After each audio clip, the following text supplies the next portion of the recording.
मान्यवर 6 साल से करीब 6.5 साल से मणिपुर में भारतीय जनता पार्टी की सरकार है। मणिपुर में भारतीय जनता पार्टी सरकार बनी तब से 3 मई तक एक भी दिन कर्फ्यू नहीं डालना पड़ा। मैं मेरी बात आग्रह के साथ कहना चाहता हूँ, मणिपुर में भारतीय जनता पार्टी की सरकार के 6 साल पूरे हुए। 6 साल में मणिपुर में एक भी दिन कर्फ्यू नहीं डालना पड़ा।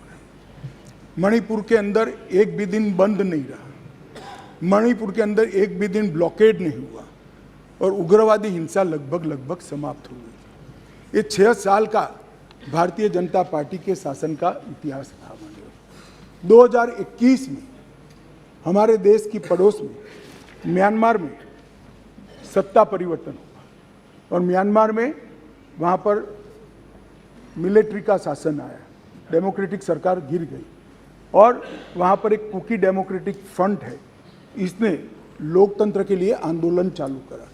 जब कुकी डेमोक्रेटिक फ्रंट ने लोकतंत्र के लिए आंदोलन चालू करा, वहाँ की मिलिट्री शासन ने इन पर कड़ाई करना शुरू की, दबिश बनाना शुरू की और चूंकि म्यांमार की बॉर्डर फ्री बॉर्डर है मान्यवर, वहाँ फेंसिंग नहीं है और आज से नहीं, आज़ाद हुए तब से नहीं है, फेंसिंग नहीं है। तो बहुत बड़ी मात्रा में मिजोरम और मणिपुर के अंदर कुकी भाइयों का वहाँ शरणार्थी नाते यहाँ आना शुरू हुआ। मैं इसलिए कहना चाहता हूँ मान्यवर, क्योंकि उनका झगड़ा मणिपुर की मिलिट्री से था और दबिश शुरू हुई इसलिए आया। अरे म्यांमार की मिलिट्री से था और दबिश शुरू हुई इसलिए वो यहाँ पर आए। मान्यवर, हजारों की संख्या में कुकीज़ आदिवासी भाई यहाँ आना शुरू हो गए और परिवार बसने लगे। कहाँ बसेंगे? तो जंगल में बसने लगे और एक प्रकार से मणिपुर के बाकी हिस्सों में एक असुरक्षा की भावना हुई कि हमारी जनसांख्यिकी बदल जाएगी। हमने उसको देखा। उसी वक्त मान्यवर हमने गृह मंत्रालय में 2022 में निर्णय किया कि अब ये बॉर्डर को खुला नहीं कर सकते, बॉर्डर बनानी पड़ेगी, फेंसिंग करनी पड़ेगी। हमने 10 किलोमीटर फेंसिंग पूरी कर दी है, 60 किलोमीटर का काम चालू है और 600 किलोमीटर का सर्वे चालू है। आपने 2014 तक कभी फेंसिंग नहीं की। हमने दूरंदेशी से 30 में दंगे हुए, 21 में ही फेंसिंग का काम शुरू कर दिया था। 10 किलोमीटर ट्रायल फेंसिंग बन चुकी है, 60 किलोमीटर का काम चालू है और 600 किलोमीटर का सर्वे बाकी, जिससे ये घुसपैठ को रोका जा सके। फिर एक अनरेस्ट खड़ा होने लगा क्योंकि वहाँ जनसांख्यिकी बहुत निर्णायक होती है मान्यवर। घाटी में कुकी भाई रहते हैं, पहाड़ पर ट्राइबल भाई रहते हैं, तो उनके घाटी में मतई रहते हैं और पहाड़ पर कुकी और नागा ट्राइबल भाई रहते हैं। तो एक जनसांख्यिकी के बदलाव का बड़ा दबाव रहता है कि हमारी संख्या, हम अल्पमत में आ जाएंगे। तो इसके लिए हमने लगभग जनवरी महीने से हमने वहाँ पर जितने भी शरणार्थी आए थे उनको एक परिचय पत्रक देने की शुरुआत की। उनका थंब इम्प्रेशन लिया, आई इम्प्रेशन लिया और थंब इम्प्रेशन और आई इम्प्रेशन को वोटर लिस्ट और आधार कार्ड के नेगेटिव लिस्ट में डालने का काम किया। ऐसा नहीं है मान्यवर कि यहाँ गृह मंत्रालय के कंट्रोल रूम में कोई आंख मूंद कर हुआ। 2023 में दंगा हुआ, 21 में हमने फेंसिंग चालू करी, 22 में हमने फेंसिंग चालू करी और 23 की शुरुआत में हमने थंब इम्प्रेशन और आई इम्प्रेशन लेने की शुरुआत की और उसको भारत के वोटर लिस्ट और आधार के नेगेटिव लिस्ट में डालने की। फिर भी ये जिस प्रकार से संख्या बढ़ती गई, एक असुरक्षा की भावना मतई लोगों में फैलती गई मान्यवर। ये जो वहाँ पर एक फ्री रेजिम है, नेपाल की तरह वहाँ पासपोर्ट नहीं चाहिए। अब ये मत कहना है कि हमने क्यों नहीं करा, 1968 से करा हुआ है भाई।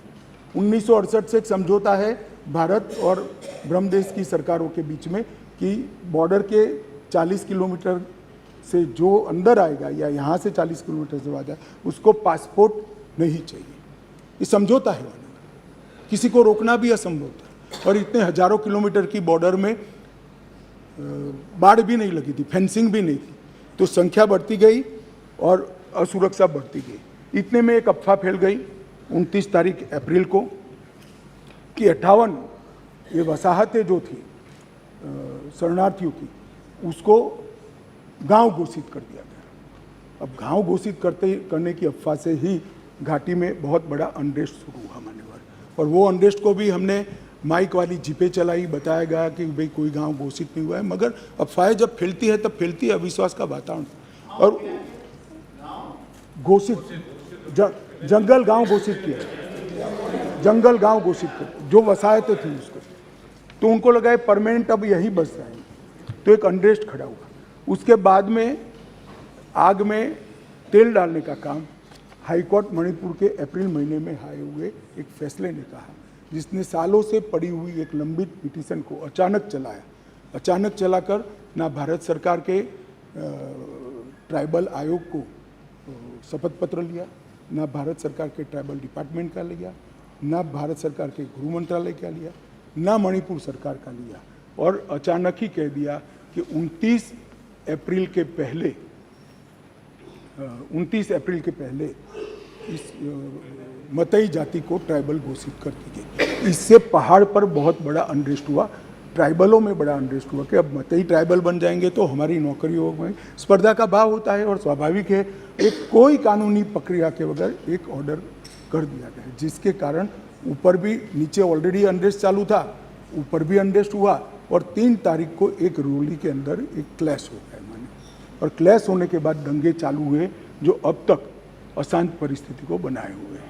अब इस परिस्थिति को आप वो क्यों नहीं गया, ये क्यों नहीं गया, इस तरह से आप तुलना मत करिए।